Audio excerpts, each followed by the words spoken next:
பேச்சு 2024ல தமிழ்ல தியேட்டர்ல வெளிவந்த ஒரு suspense horror thriller movie. P Ramachandran இந்த படத்தை வந்து டைரக்ட் பண்ணிருக்காங்க.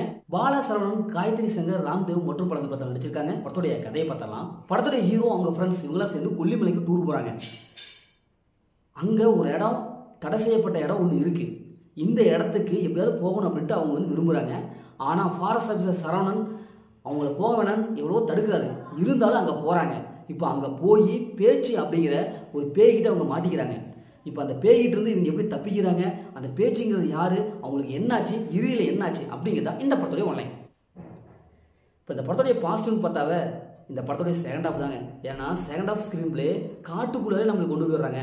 அப்படியே காட்டுக்குள்ளே அந்த பேய் வர்றது, இவங்க காட்டில் தடுமாறுறது, இவங்க எப்படி இந்த பேய்கிட்ட இருந்து தப்பிக்கிறது அப்படின்ட்டு ஏகப்பட்ட விஷயங்கள் நம்மளை அப்படியே அழகழிக்கிறாங்க. அந்த அளவுக்கு ஸ்க்ரீன் பிளே பக்காவாக இருக்கு. பேச்சுங்கிறது யாரு, அவங்க ஏன் அப்படி பேயா மாறினாங்க, அவங்களுடைய பிளாஷ்பேக் அழகாக சொல்லியிருப்பாங்க. அந்த பிளாஷ்பேக் சூப்பராக இருக்கு. ராஜேஷ் முருகேஷ் அவங்களுடைய மியூசியம் செம்மையாக இருக்கு. ஒரு பேய் படத்துக்கு என்ன தேவையோ அந்த மியூசிக்கை கொடுத்துருக்காரு. ஏன்னா செகண்ட் ஹாஃப் வந்து ஃபர்ஸ்ட் ஹாஃப்ல இருந்து அவருடைய மியூசிக் அப்படியே மிரட்டுது. பாரதி பண்ணணும் அவங்களோட சினிமோட்டோகிராஃபி எப்பா காட்டுக்குள்ள நம்மளை கொண்டு போய் விட்டா அப்படிப்பா.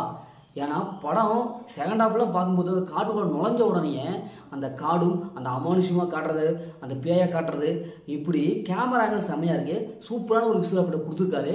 பாலா சரவணன் அவங்களுடைய கேரக்டர் செம்மையாக இருக்கு. ஏன்னா நல்லா எழுதி எடுத்திருக்காங்க. இது வரைக்கும் பாலா சரவணனை ஒரு காமெடினா தான் நான் பார்த்துருப்போம். ஆனால் இங்கே சீரியஸாக நடிச்சிருக்காரு. அவருடைய ஆக்டிங் செம்மையாக செட் ஆகுது. இப்போ இந்த படத்துடைய மைனஸ்ன்னு பார்த்தாவே ஃபர்ஸ்ட் ஹாஃப் தாங்க. ஏன்னா ஃபர்ஸ்ட் ஹாஃப் இன்னும் கொஞ்சம் ஸ்பீட் எடுத்துருக்கலாம், இன்னும் கொஞ்சம் ட்விஸ்ட் அண்ட் டர்னிங் ஃபர்ஸ்ட் ஹாஃப்லேயே கொடுத்துருக்கலாம். ஃபர்ஸ்ட் ஹாஃப் பார்க்கும்போது அப்படி ஏனோ தானே தான் எடுத்திருக்காங்க.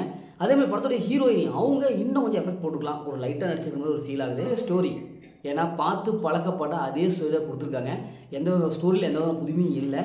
அதேமாதிரி ஹாரர் எலிமெண்ட்ஸ்லாம் பார்க்கும்போது ஒரு பேய் படம் இப்படி தாப்பா இருக்கும், இது மாதிரி தாப்பா இருக்கும் அப்படிங்கிற மாதிரி தான் கொடுத்துருக்காங்க. அதனால் ஒரு சில சீன்ஸ் ப்ரிடிக்டபுளாக இருக்குது.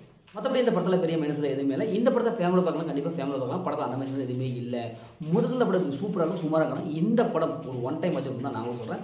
ஓகே, இதே மாதிரி அடுத்த ஒரு புதிய மூவியில் உங்களவுக்கு உங்கள் கவி பாரதி.